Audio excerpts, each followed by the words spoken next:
ಹಸುವು ಇವತ್ತು ಗಣನೀಯ ಪ್ರಮಾಣದಲ್ಲಿ ಕಡಿಮೆಯಾಗ್ತಾ ಇದೆ. ಪ್ರತಿ ವರ್ಷ ಲಕ್ಷ ಲಕ್ಷ ಗೋವುಗಳ ಹತ್ಯೆ ಆಗ್ತಾ ಇದೆ. ಆದ್ದರಿಂದ ಈ ಸನ್ನಿವೇಶದಲ್ಲಿ ನಾವು ಈ ಗೋವನ್ನು ಗೌರವಪೂರ್ವಕವಾಗಿ ಸಂರಕ್ಷಿಸಬೇಕಾಗಿದೆ. ಈ ನಿಟ್ಟಿನಲ್ಲಿ ದೇಶಾದ್ಯಂತ ಇದೊಂದು ಅಭಿಯಾನ. 16 ತಿಂಗಳುಗಳ ಕಾಲ ಇಡೀ ದೇಶದಲ್ಲಿ ಈ ಅಭಿಯಾನ ನಡೀತಾ ಇದೆ 4 ಹಂತಗಳಲ್ಲಿ. ಮೊದಲನೇ ಹಂತದಲ್ಲಿ ಏಪ್ರಿಲ್ 27ಕ್ಕೆ ದೇಶದ 5,400 ತಹಸೀಲ್ದಾರರಿಗೆ ನಾವು ಮನವಿ ಕೊಡ್ತೇವೆ. ಎರಡನೇ ಹಂತದಲ್ಲಿ ಅಕ್ಟೋಬರ್ 27ಕ್ಕೆ ದೇಶದ ಎಲ್ಲ ಜಿಲ್ಲಾಧಿಕಾರಿಗಳಿಗೆ ಮನವಿ ಕೊಡ್ತೇವೆ. ಮೂರನೇ ಹಂತದಲ್ಲಿ ಇಡೀ ದೇಶದ ಪ್ರತಿ ರಾಜ್ಯದ ಮುಖ್ಯಮಂತ್ರಿಗಳಿಗೆ ಮತ್ತು ರಾಜ್ಯಪಾಲರಿಗೆ ಮನವಿ ಕೊಡ್ತೇವೆ. ನಾಲ್ಕನೇ ಹಂತದಲ್ಲಿ 2027 ಫೆಬ್ರವರಿ 27ರಿಂದ 5.5 ತಿಂಗಳ ಕಾಲ ಅಂದರೆ ಆಗಸ್ಟ್ 15ರವರೆಗೆ ದೆಹಲಿಯಲ್ಲಿ ಕೋಟಿಗಟ್ಟಲೆ ಗೋಭಕ್ತರು ಸಂತರು ಸೇರಿ ಧರಣಿಯನ್ನು ಮಾಡೋರಿದ್ದೇವೆ.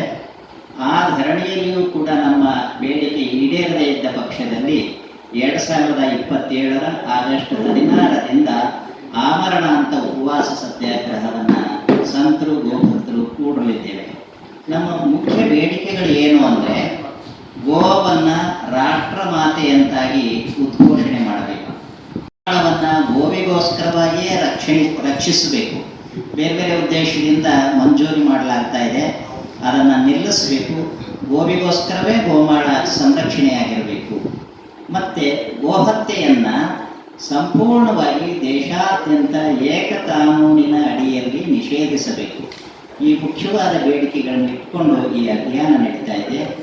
ಇದರ ಪೂರ್ವಭಾವಿಯಾಗಿ ನಾಳೆ ಭಾನುವಾರ 15ನೇ ತಾರೀಕು ಬೆಂಗಳೂರಿನ ಮಹಾಲಕ್ಷ್ಮೀಪುರಂನಲ್ಲಿರ್ತಕ್ಕಂಥ ಹಿಂದೂ ಸಾಧನ ಕ್ಷೇಮಾಭಿವೃದ್ಧಿ ಸಂಘದಲ್ಲಿ ಬೆಳಗ್ಗೆ 8ರಿಂದ ಸಂಜೆಯ 6 ಗಂಟೆಯವರೆಗೆ 1 ದಿನದ ಗೋಭಕ್ತರ ಸಂತರ ಕಾರ್ಯಾಗಾರವನ್ನು ಏರ್ಪಡಿಸಿದ್ದೇವೆ.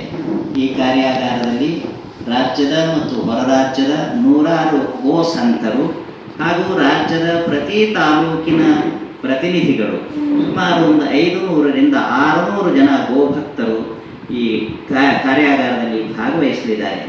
ನಾವೆಲ್ಲ ಮಾಧ್ಯಮ ಮಿತ್ರರು ಈ ವಿಷಯವನ್ನು ಹೆಚ್ಚಿನ ಮಟ್ಟದಲ್ಲಿ ಪ್ರಕಟ ಮಾಡಬೇಕು.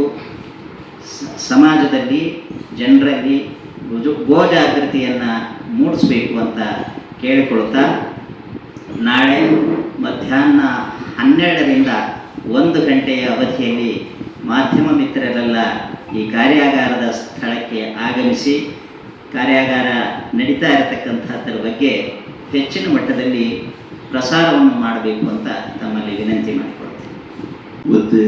ಒಂದೇ ಗೋಮಾತರಂ. 108 ಮಹಾತ್ಮರು ಕೃಷ್ಣ ಜನ್ಮಸ್ಥಳದಲ್ಲಿ 4-5-6 ತಿಂಗಳ ಹಿಂದೆನೇ ಒಂದು ಬೈಠಕ್ ಮಾಡಿದರು. ಯಾಕೆಂತ ಹೇಳಿದ್ರೆ, ಗೋಮಾತೆ ಹತ್ಯೆ, ಗೋಮಾತೆಯ ಕಣ್ಣೀರು ಭೂಮಿಗೆ ಬೀಳ್ತಾ ಇದೆ. ಯಾಕೆಂತ ಹೇಳಿದ್ರೆ, ಗೋಮಾತೆಯ ರಕ್ತ, ಗೋಮಾತೆಯ ಕಣ್ಣೀರು ಭೂಮಿಗೆ ಬಿದ್ದಾಗ ಏನಾಗುತ್ತೆ ಅಂತ ಪ್ರತಿಯೊಬ್ಬರಿಗೂ ಗೊತ್ತು. ಇದರ ಹಿಂದೆನೆ ಕೊರೋನಾದಂಥ ಮಹಾಮಾರಿ ಬಂದೋಯ್ತು. ಯಾಕೆ ಬಂತು ಅಂತ ಹೇಳಿದ್ರೆ, ಈ ಗೋಮಾತೆಯ ಕಣ್ಣೀರು ಮತ್ತು ರಕ್ತ ಭೂಮಿಗೆ ಬೀಳುತ್ತಾ ಇದೆ. ಇನ್ನು ಮುಂದೇನೂ ಅಷ್ಟೇ 2030 ನಂತರ ಇನ್ನು ಬಹಳ ದೊಡ್ಡ ಅನಾಹುತ ನಡೆಯುವಂಥದ್ದಿದೆ.